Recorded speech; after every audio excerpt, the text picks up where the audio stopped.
In a pretty recent video, I took a very low-tuned guitar, drop F to be exact for those of you curious if you haven't seen the video yet. And what I did is I took this bass and I did two pass-throughs, one in the same octave, and then another one pitch shifted down. Technically they were both pitch shifted. One pass-through was pitch shifted up to be in the same octave.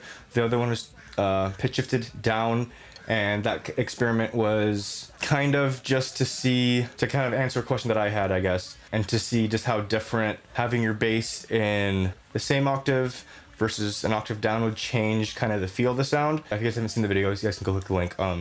That's right up here to go be taking that video, or on this wherever side of the screen it's on, to check that video out. You know, I thought there were some pretty cool tonal shifts. Obviously, they were pretty mild, but there were still some differences that I thought were worth sharing, so that's kind of why I put that video out.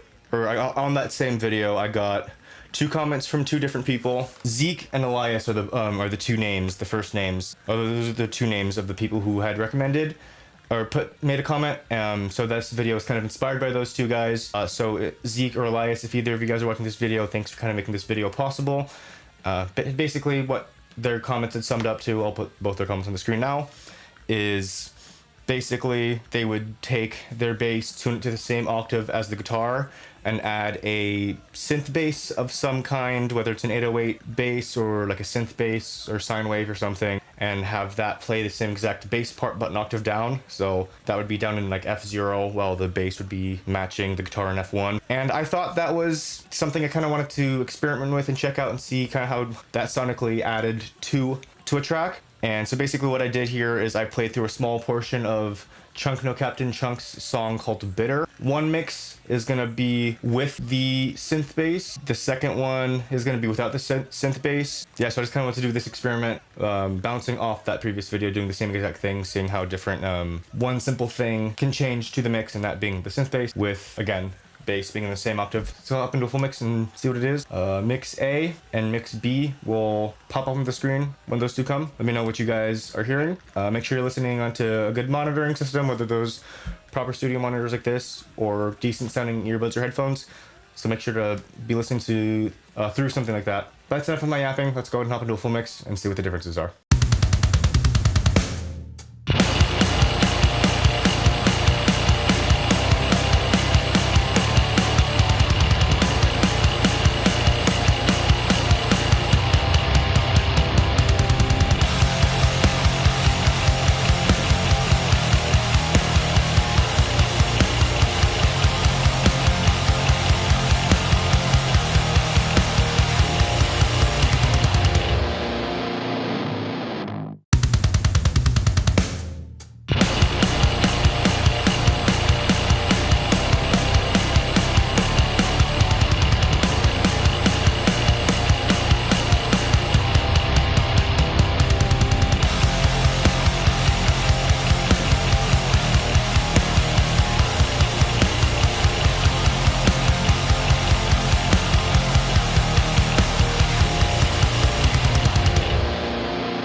Yeah, once again, that was that song was Bitter by Chunk No Captain Chunk, and that was literally just an A/B comparison. Doing, again, one was with the synth bass, the other was not with the synth bass. Before I do a reveal, let me know what you guys think was the track with the synth bass and which one was not. But let's go ahead and just talk about kind of what my findings were for this. Obviously, there were differences between the two. There were very subtle differences. One wasn't better than the other, one wasn't worse than the other. It was just simply a different feel, and that's kind of what I've ultimately is important at the end of the day when trading a song, and that's really dependent on what the song calls for. So if you're an audio engineer or someone who just makes your own songs and putting your own music out, keep that in mind when creating your own music. You're happy with your song but need maybe 1% more. Keep this in mind. Time for the reveal. Our mix A was the one without the synth, or pass through 2. So track B was the one that had the synth bass. Again, they were both very, very similar in terms of tone and just overall feel and vibe. Again, it just comes down to just kind of the sonic feel of what you're trying to go after. These crows really have something to say, don't they? Anyway, but yeah, so let me know if you guys kind of felt the same way that I did when it came to using a synth in kind of like a metal, high gain, rocky kind of thing. And yeah, let me know if you're, an experienced engineer, audio engineer, or songwriter in this field. If you've experimented using synth before and kind of what your findings were. Yeah, I really enjoyed kind of doing this kind of experiment. But yeah, if you guys like today's video, feel free to like, subscribe, and turn on bell notifications to stay up with what I'm doing in the audio production world. I am on the road to 1,000 subs and beyond, and I'd love to have you guys on the journey to that milestone. But that being said, once again, I just want to give a real big shout out to Zeek and Elias for making this video possible. If you guys want to be like Zeek and Elias, want to bring up something that you've done and want me to check out in terms of mixing, mastering, whatever, let me know in the comment section below. And looking forward to seeing you guys in the next video. Rock on, guys.